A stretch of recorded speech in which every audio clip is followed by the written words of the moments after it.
अपने कार्य क्षेत्र को भगवान की सेवा समझिए, गंभीर भाव से रहिए, विनम्र रहिए और खूब नाम जप कीजिएगा। जीवन को उन्नतिशील बनाना है। जब तक भगवान न मिल जाए तब तक हमारी यात्रा रुकनी नहीं है। लौकिक पारलौकिक सब क्षेत्रों को पार करते हैं। एक बार ठाकुर जी के देखे, जिसके हम असली में हैं, एक बार भरनेत्र उसको तो भी देखें। अनंत जन्म व्यतीत हो गए इसी माया में भ्रमित होते हुए, न जाने किस किस को अपना बनाया, सब छूटते गए। एक बार जो अपना है उसको तो देखें, जो एक बार अपना असली पिता है, जिसने मुझे प्रकट किया, जिसने मुझे बनाया है, एक बार उसको देखें। एक बार लालसा होनी चाहिए। सुनते हैं बड़े सुंदर हैं, यार एक बार तो देखना चाहिए ना।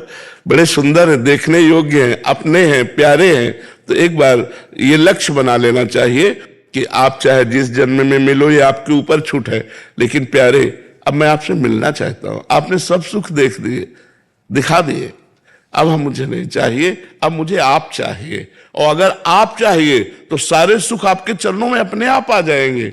और आपसे विमुख होने पर, देखो हनुमान जी महाराज रावण से बोले कि तेरे पास सब कुछ है लेकिन विवेक नहीं। जिनके द्वारा तुझे सब कुछ मिला है उन्हीं की पत्नी का अपहरण करके तू सुख चाहता है। तो शंकर साहस विष्णु आज तो ही सकहि न राख राम कर द्रोही। हजारों शंकर हजारों विष्णु मिल जाएं तो भी तुझे भगवान राम से द्रोह करने के कारण तेरी रक्षा नहीं कर पाएंगे। और अंततो गत्वा बंदर उसकी खोपड़ी पे पैर मारते हैं। यह हाल देखकर मंदोदरी कहती है कि राम विमुख अस हाल तुम्हारा, रहा न को कुल रोवर यारा। आज जिस समय तू चलता था मैंने देखा है, दिशाओं के दिग्गज कांपते थे। आज वही रावण तेरी खोपड़ियों को बंदर लात मार रहे हैं। ये हालत भगवान से विमुख होने के कारण हुई। तो हम उन भगवान के सन्मुख हो, उन भगवान को प्राप्त करें तो मनुष्य जीवन की सफलता है। खूब आनंद पूर्वक रहो, मस्त रहो, भगवान के आश्रित रहो।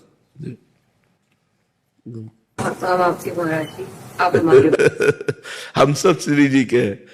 हम एक छत्र के नीचे हैं, जिसका नीला छत्र है ना, नीला छत्र है ना आकाश, हम सब उसी के बच्चे हैं, हम उसी के हैं। हाँ, आगे का मार्ग आप नहीं जानते तो हम आपका हाथ पकड़ लिए, हमारा कोई हाथ पकड़े है, उसका कोई हाथ पकड़े है और उसका वो हाथ पकड़े है। ऐसे हम क्रम से जा रहे हैं। इष्ट आचार्य गुरुदेव उन्हीं के बल से हम जा रहे हैं। ये जो परंपरा बनी है वो ऐसे बनी है कि हम आपका हाथ पकड़े हैं, लेकिन मेरे में सामर्थ्य नहीं, मेरे गुरुदेव मेरा हाथ पकड़े हैं। लेकिन मेरे गुरुदेव आचार्य का हाथ pकड़े, आचार्य इष्ट का हाथ पकड़े, तो मतलब हम लाइन में ही है, हम वहीं पहुंच जाएंगे।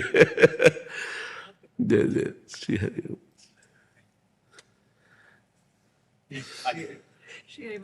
श्री हरि, खूब जाओ, मस्त रहो। अलका श्रीवास्तव जी। राधे राधे महाराज जी। महाराज जी, योगक्षेम मतलब जीवन यापन से जुड़े खर्च की चिंता बनी रहती है, इससे ऊपर उठने के लिए महाराज जी क्या करें? आप बताइए, आप दुख प्राप्ति की चाह करते हैं क्या? कोई स्वयं प्राप्त होता है ना, ऐसे सुख प्राप्त हो जाएगा जो आपके भाग्य में लिखा है। सुख और दुख के लिए आपको प्रयास नहीं करना, आपको प्रयास करना है सुख और दुख से परे परमानंद की प्राप्ति के लिए, भगवान की प्राप्ति के लिए।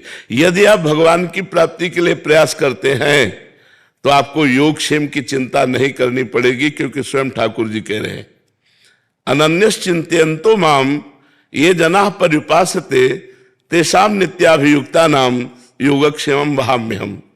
जो मेरा अनन्य चिंतन करता है उसके योग और क्षेम का वाहन मैं स्वयं करता हूं।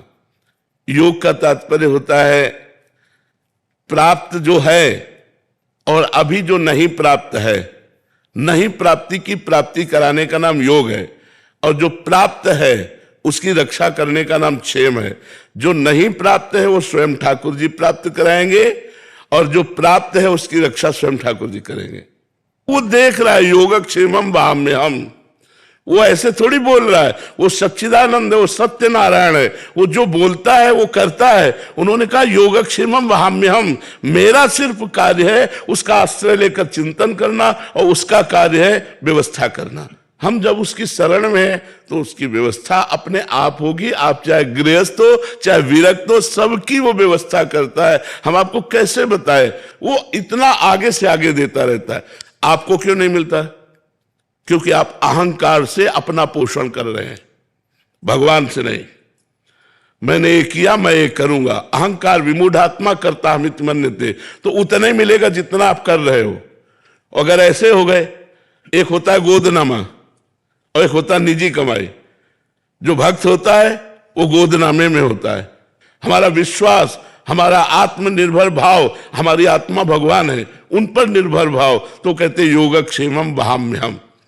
हम एक गृहस्थ की बात बताते, हम रोटी मांगने जाया करते थे, तो उनको देखते तो पूजा में ही लगे रहते। बिहारी जी के तीनों काल के दर्शन, यमुना स्नान, वृंदावन की प्रदक्षिणा और नाम जब भक्ति में रत रहते। उनकी बेटी सयानी हुई, कोई अर्थ की व्यवस्था नहीं कि आपकी बेटी सयानी हो रही है और ब्याह करना है और आप रात दिन पूजा में ही केवल लगे रहते। आपकी आय कोई है नहीं। जो रेलवे में तो उससे जो उनको मिलता था पेंशन, उसी से उनका चलता था। वो बिल्कुल बिल्कुल विरक्त संत जैसे गृहस्थी में। तो उनका बाबा, हम बिहारी जी की वो बात देखते हैं जो उन्होंने कहा योगक्षेमम वहाम्यहम्। मैं पूर्ण भरोसे पे हूं, जिस तारीख को जिस समय होना होगा वैसा होगा। एक परमहंस जी थे, अभी उनका शरीर पूरा हुआ, बड़े ब्रज के गुप्त परमहंस थे, उनको कोई जानता नहीं था। वो एक इंजीनियर को गुड़गांव से लेकर के आए बिहारी जी के दर्शन कराने।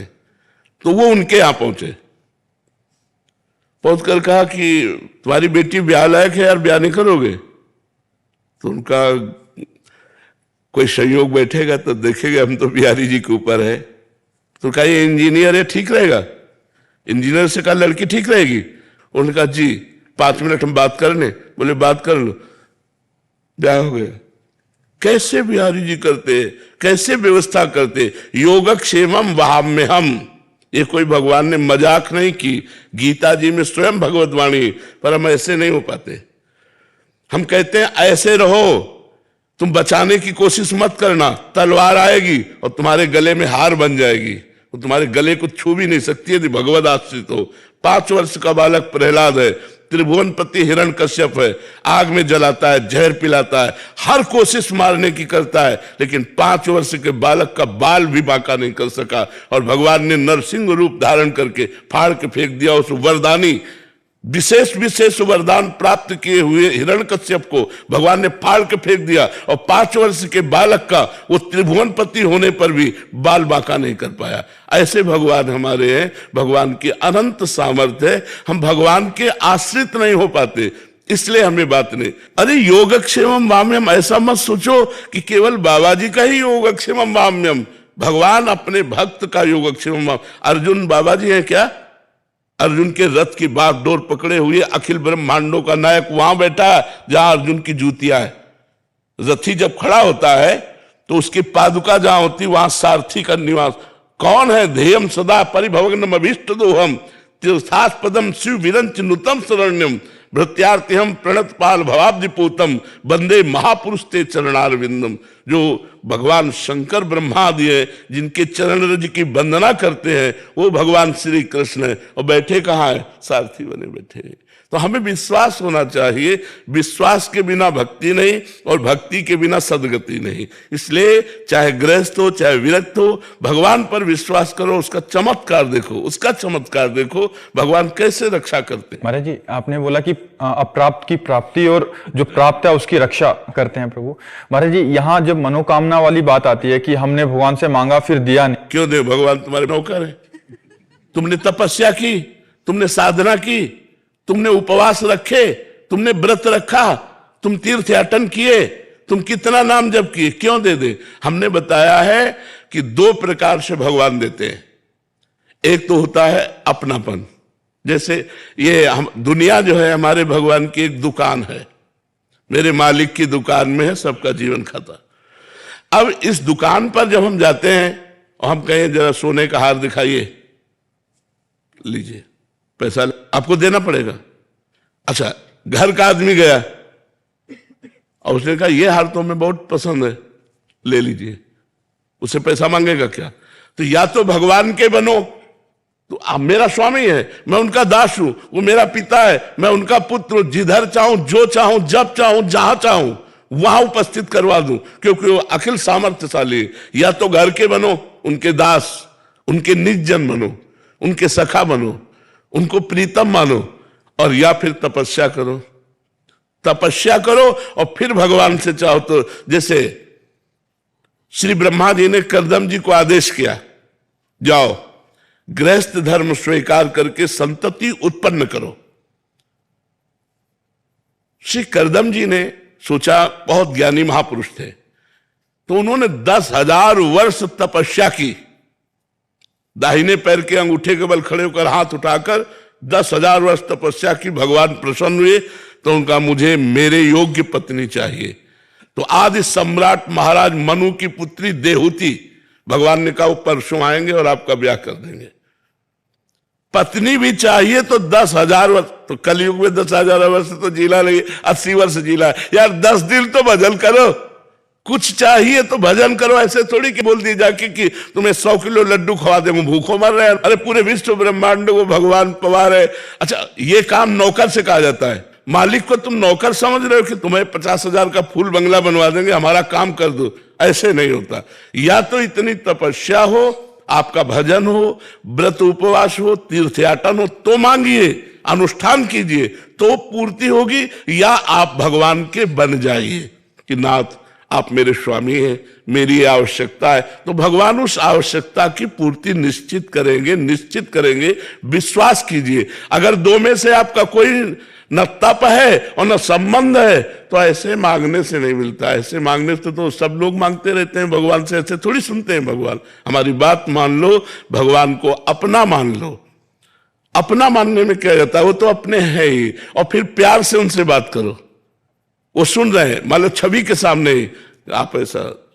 हमने आज तक देखा है कि 1 सेकंड में हमें उत्तर मिला है, हमारे हृदय में ही 1 सेकंड में उत्तर है। अगर हमने कोई प्रश्न किया अपने ठाकुर जी से, कोई बात की, एक तो ऐसे चांस ही नहीं आते, 1 सेकंड में निदान मिला है, 1 सेकंड में निदान मिला है। वो सुन रहे हैं, आप जहां से बोल रहे हो वहीं बैठे सुन रहे हैं, लेकिन आपका परिचय तो होना चाहिए।